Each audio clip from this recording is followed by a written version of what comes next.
में past tense यानी भूतकाल का इस्तेमाल हुआ है।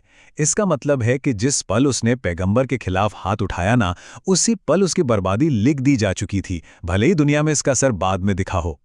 ये आयत सीधा अबू लहब के उस घमंड पर चोट करती है।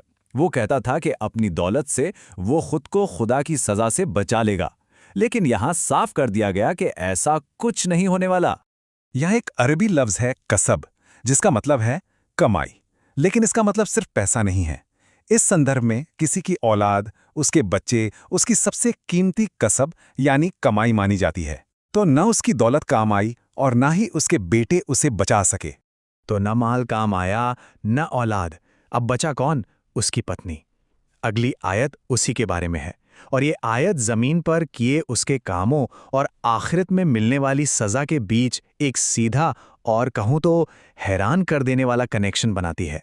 उसकी सजा बिल्कुल उसके गुनाह जैसी है। जिंदगी में उसने क्या किया? अपने शौहर की नफरत की आग को लकड़ी देके भड़काया, तो आखिरत में वो सचमुच में आग जलाने के लिए लकड़ी ढोएगी, वही आग जो उसे जलाएगी।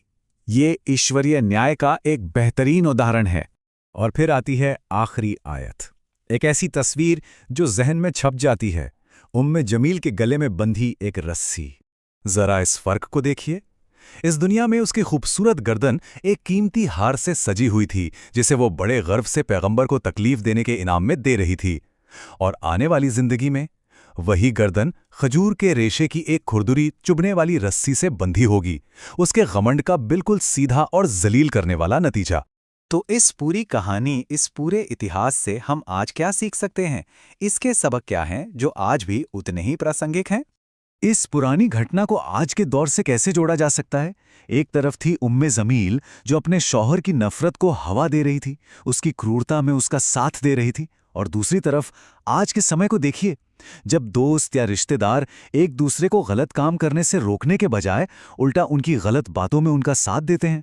तो सबक यही निकलता है कि जब कोई किसी गलत काम में साथ देता है तो अंजाम सबका एक जैसा हो सकता है, शुरू करने वाले का भी, उकसाने वाले का भी और साथ देने वाले का भी। और एक हैरान करने वाली बात यह भी है कि इस सूरा के नाजिल होने के बाद अबू लहब पूरे 10 साल जिंदा रहा, लेकिन उसने कभी एक बार भी इस भविष्यवाणी को झूठा साबित करने के लिए भी इस्लाम कबूल करने का नहीं सोचा। बहुत से लोग इसे कुरान का एक चमत्कार मानते हैं। तो आखिर में यह विश्लेषण हमें इस गहरी सोच में छोड़ जाता है, जब हम दूसरों के गलत कामों में उनका साथ देते हैं, तो क्या हम भी अनजाने में उस आग में ईंधन डालने के लिए लकड़ी ढो रहे हैं?